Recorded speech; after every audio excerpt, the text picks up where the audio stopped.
কিন্তু আমরা যদি আমাদের ভিতরে সেই মরণ বলে যদি ভয় থাকতো, তাহলে দুনিয়াতে কোনোদিন আমরা খারাপ কাজ করতাম না, দুনিয়াতে কোনোদিন হারাম পয়সা উপার্জন করতাম না, দুনিয়াতে কোনোদিন আমরা জেনা করতাম না, ব্যভিচার করতাম না, আমরা মেলাতে ঘুরতাম না।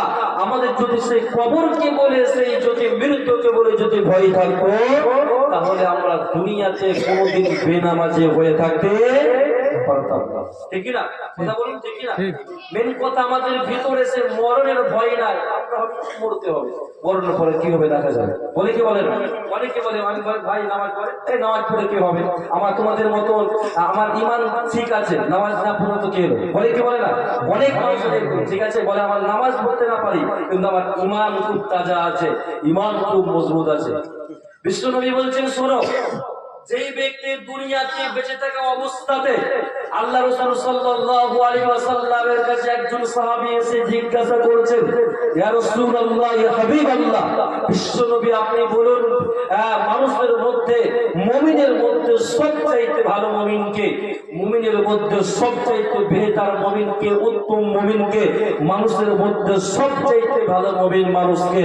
তো আল্লাহ রাসূল বলছেন, যেই ব্যক্তি দুনিয়াতে বেঁচে থাকা অবস্থাতে, যেই ব্যক্তি দুনিয়াতে হায়াত পালন করে, দুনিয়াতে জীবন, দুনিয়াতে বেঁচে থাকা অবস্থায় যে ব্যক্তি কবরের পুঁজি করে নিল, আখিরাতের পুঁজি করে নিল, সে বড় জগতের পুঁজি করে নিল, সেই ব্যক্তি হচ্ছে মুমিনের মধ্যে সবচাইতে বুদ্ধিমান মুমিন। ঠিক কি না?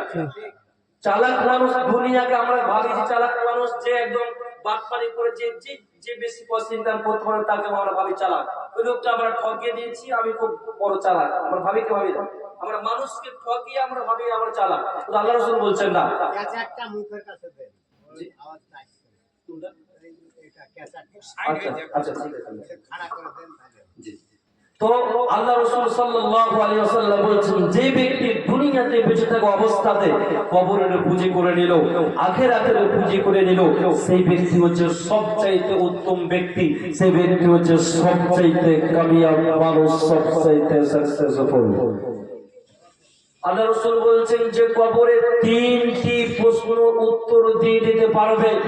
যতগুলো ধাপ আছে, যতগুলো মঞ্জিল আছে, যতগুলো দরজা আছে, সেই সমস্ত ধাপে, সমস্ত দরজাতে সেই পরীক্ষায় পাস করতে পারবে, তার কোনো চিন্তা হবে না। সে তিনটা প্রশ্ন কার কার মুখস্থ হয় কবরে? হাত তোলেন তো, কার কার মুখস্থ হয় তিনটা প্রশ্ন? আর মুখস্থ নেই ভাই? আচ্ছা, একজন ভাই আছে মনে নাকি? আচ্ছা আচ্ছা, মাশাআল্লাহ, একজন ভাই বলেছেন, ঠিক আছে। এবার অনেক মানুষ জানে না।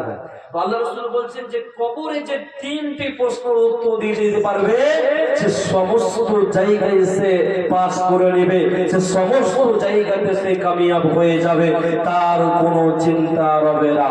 আর যে ব্যক্তি তিনটা প্রশ্নের উত্তর দিতে পারবে না, যতগুলো ধাপ, দরজা, মঞ্জিল আছে, সমস্ত জায়গায় সে গ্রেফতার হয়ে যাবে, সমস্ত জায়গায় সে পাকড়াও হয়ে যাবে, সমস্ত জায়গায় সে ধরা পড়ে যাবে। তো আপনারা আমার মনে প্রশ্ন জাগতে পারে, আমার তো তিনটা প্রশ্ন মুখস্থ আছে, আমার তো তিনটা প্রশ্ন মুখস্থ হয়, তাহলে আমি মুখস্থ বিদ্যা দিয়ে আমি কবরে যাবো, আমি তিনটা প্রশ্নের উত্তর দিয়ে দেবো, পারবে? কথা বলুন। মুখস্থ বিদ্যা দিয়ে কবরে কোনো লাভ হবে না, মুখস্থ বিদ্যা দিয়ে কোনো লাভ হবে না। কেননা আল্লাহ রাসূল বলছেন, যখন মুনকার নাকিরকে দেখবে, ভয়ঙ্কর আকৃতি নিয়ে আসবে, একদম বিকট ভয়ঙ্কর একদম চেহারা নিয়ে, ভয়ঙ্কর চেহারা নিয়ে, ভয়ঙ্কর চেহারা দেখে সঙ্গে সঙ্গে সে তার মুখস্থ বিদ্যা, মুখস্থ প্রশ্ন সঙ্গে সঙ্গে ভুলে যাবে। এই জন্য বিশ্বনবী বলছেন, কবর হচ্ছে সবচাইতে ভয়ঙ্কর জায়গা, কবর হচ্ছে সবচাইতে ভয়ঙ্কর জায়গা। আল্লাহ রাসূল, আপনারা আমার মনে প্রশ্ন রাখতে পারে, কবর, মরনা কবর কাকে বলে? যাকে মাটিতে, যাকে কি বলে, বালি খেয়ে নিয়েছে তার কবর কোনটি? যাকে তিনি মাছে গিলে খেয়ে নিয়েছে তার কবর কোনটি? যাকে পুড়িয়ে ছাই করে দেওয়া হয়েছে তার কবর কোনটি? বিশ্বনবী বলছেন, কবর কোনো জায়গার নাম নয়, কবর কোনো জায়গার নাম নয়, কবর হচ্ছে মরণের পরে কিয়ামত পর্যন্ত যে লম্বা সময়টা, সেই সময়টার নাম হচ্ছে কি বলেন তো? সময়টার নাম কি কবর। তাহলে আমরা ভাবি যে কবরে মানুষকে 3 হাত মাটি করে মানুষকে পুঁতে দিলে ওটাই কবর মনে করি, আমরা ভাবি কি ভাবি না? তারা বলছেন কবর সেটার নাম না, কবর নাই। মানুষের মরণের পরে কিয়ামত পর্যন্ত যে লম্বা সময়টা আছে, এই সময়টার নাম হচ্ছে আলাবে বারজাখ, কবরের জিন্দেগি, সে আলাবে বারজাখের জিন্দেগি। অতএব আল্লাহ রাসূল বলছেন যে কবরে পরীক্ষায় পাস করে নেবে, সে সমস্ত জায়গায় পরীক্ষায় পাস করে নেবে। বন্ধুরে আমার, বিশ্ব নবী বলছেন কবর কাকে বলে, কবর কি জিনিস, কবর কি ভয়ঙ্কর জিনিস। বিশ্ব নবী বলছেন কবর কাকে বলে, কবর কেমন জিনিস হবে। আল্লাহ রাসূল বলছেন যখন কোন মানুষকে, যখন কোন মাইয়াতকে, যখন কোন ব্যক্তিকে কবরে সমাধি করা হয়, মাটি দেওয়া হয়, যখন কোন মানুষকে বাড়ি থেকে নিয়ে কবর পর্যন্ত মানুষকে নিয়ে যাওয়া হয়, জানাজার পড়ার পরে কোন মানুষকে যখন কবরে সমাধি করা হয়, কবরে যখন মাটি দেওয়া হয়, বিশ্বনবী বলছেন শোনো, আতাহু মালাকানি ফায়াকুলানি মান রাব্বুকা মা দীনুকা ওয়া মান নাবিয়ুকা। আল্লাহর নবী বিশ্ব নবী বলছেন যখন কোন মানুষকে কবরে রাখা হয়, কবরে রাখার পরে যখন তার পরিবারের লোক বাড়ির দিকে ফিরতে শুরু করে, যখন তার পরিবারের লোক বাড়ির দিকে যখন যেতে লাগে, তখন সে মৃত ব্যক্তি তাদের পায়ের শব্দ শুনতে পায়, পায়ের আওয়াজ শুনতে পায়, এবং সে বলতে থাকে ভাই আমাকে তোমরা কোথায়, তোমরা ফিরে যাচ্ছ।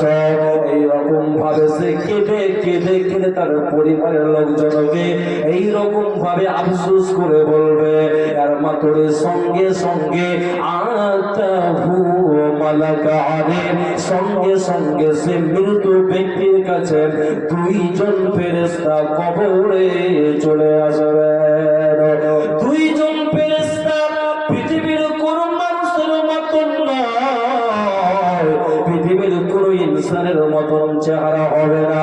বিশ্ব নবী বলছেন ফেরেশতাদের তাদের চোখ হবে নীল, জল জল জল জল করবে, ভয়ঙ্কর আকৃতি নিয়ে আনবে, কঠিন ভয়ঙ্কর আকৃতি নিয়ে মানুষ তাকে দেখা মাত্রই বাপরে মারে করে কন্দনকারী করতে থাকবে, এত ভয়ঙ্কর চেহারা তাদের হবে। এবং সে মুমিন ব্যক্তির কাছে ভালো সুন্দর আকৃতি নিয়ে ফেরেশতা মণ্ডলী সে মৃত ব্যক্তির কাছে আসবে, এবং মৃত ব্যক্তিকে তাই কবরে উঠিয়ে বসাবে, আর কবরে উঠিয়ে বসার পরে তাকে 3খানা সওয়াল করবে, 3খানা কথা জিজ্ঞাসা করবেন, 3খানা প্রশ্ন জিজ্ঞাসা করবেন। বন্ধুরে, আল্লাহর নবী বলছেন যে 3খানা প্রশ্নের উত্তর দিয়ে দিতে পারবে, সে সমস্ত জায়গায় কামিয়াব হয়ে যাবে, সমস্ত জায়গায় সে কামিয়াব হয়ে যাবে, তার কোনো চিন্তা রবে না, রবে না। কয়খানা প্রশ্ন ভাই? কয়খানা প্রশ্ন বলুন তো? 3খানা প্রশ্ন। ফেরেশতা এসে মৃত ব্যক্তিকে কবরে উঠিয়ে বসাবে, মুমিন ব্যক্তির কাছে সুন্দর আকৃতি নিয়ে এসে মুমিন ব্যক্তিকে কবরে উঠিয়ে বসাবে, উঠিয়ে বসে তাকে 3খানা সওয়াল করবে, আল্লাহর বান্দা বলো তোমার রব কে, তোমার রব কে, তোমার দ্বীন কি, তোমার নবী কে, তুমি বলো। 3খানা প্রশ্ন করবে মুমিন ব্যক্তিকে যখন, এরকম ভাবে ফেরেশতা 3খানা সওয়াল করবেন, 3খানা কথা বলবেন। প্রথম বলবে ওই আল্লাহর বান্দা তুমি বলো মান রাব্বুকা, তোমার রবকে তুমি বলো। তখন সে মুমিন ব্যক্তি বলবে আমার রব হচ্ছে আমার আল্লাহ। আবার যখন তাকে দ্বিতীয় প্রশ্ন করা হবে তোমার দ্বীন কি, তোমার ধর্ম কি তুমি বলো। তখন সে মুমিন ব্যক্তি বলবে দ্বীনুল ইসলাম, আমার দিন হচ্ছে ইসলাম। আবার তাকে আল্লাহ রাসূলের ছবি আছে মুমিন ব্যক্তির সম্মুখে পর্দার মাধ্যমে তার সামনে তুলে ধরা হবে এবং তাকে বলা হবে, আল্লাহর বান্দা তুমি বলো এই ছবি সম্পর্কে তোমার কি ধারণা, এই ছবি সম্পর্কে তোমার মতামত কি তুমি বলো। তখন সে মুমিন ব্যক্তি বলবে, ওরে আল্লাহর ফেরেশতা শোনো, ইনি হচ্ছেন আল্লাহর বান্দা এবং তিনি হচ্ছেন আল্লাহর দাস, আল্লাহর নবী। তখন এই কথা শুনে ফেরেশতা মণ্ডলী তাকে বলবে, ওরে আল্লাহর বান্দা, তুমি কিভাবে তুমি বুঝতে পারলে, কিভাবে তুমি জানতে পারলে। তখন মুমিন ব্যক্তি বলবে, হে আল্লাহর নবী, আল্লাহর ফেরেশতা শোনো, আমি আল্লাহর কিতাব পড়ে আমি জেনেছি, আলেমদের মুখ থেকে আমি কথা শুনেছিলাম এবং আমি কোরআন পড়ে হাদিস পড়ে আমি জেনেছিলাম। এবং সে ফেরেশতা মণ্ডলী সে মুমিন ব্যক্তিকে বলবে, আল্লাহর বান্দা, আমরা পূর্বেই জানতাম তুমি এই কথা বলবে। আল্লাহ বলছেন, শোনো, যারা দুনিয়াতে ঈমানের সঙ্গে অটল থাকবে রে, আল্লাহ শাহাদাতের প্রতি যারা অটল থাকবে, আল্লাহ তাকে মরার পরেও তাকে সে শাহাদাতের প্রতি আল্লাহ অটল রাখবে। এবং ফেরেশতা বলবে, আল্লাহর বান্দা, তুমি ঠিক বলেছো, তুমি ঠিক বলেছো। আসমান থেকে একজন আগমনকারী ফেরেশতাকে বলবে, রে আমার ফেরেশতা, রে আমার ফেরেশতা, আমার বান্দা ঠিক বলেছে, আমার বান্দা ঠিক বলেছে। এরকম ভাবে একজন আসমান থেকে আহ্বান করে বলবেন, রে আমার ফেরেশতা, আমার বান্দার জন্য তুমি জান্নাতের একটা জান্নাতের দরজা তুমি খুলে দাও এবং আমার বান্দাকে জান্নাতের পোশাক তুমি পরিয়ে দাও, জান্নাতের লিবাস তুমি পরিয়ে দাও এবং তার কবরকে ৭০ হাত চওড়া করে দেওয়া হবে, ৭০ হাত প্রশস্ত করে দেওয়া হবে, ৭০ হাত চওড়া করে দেওয়া হবে। এবং সে ফেরেশতা মণ্ডলী সে মুমিন ব্যক্তিকে বলবে, আল্লাহর বান্দা,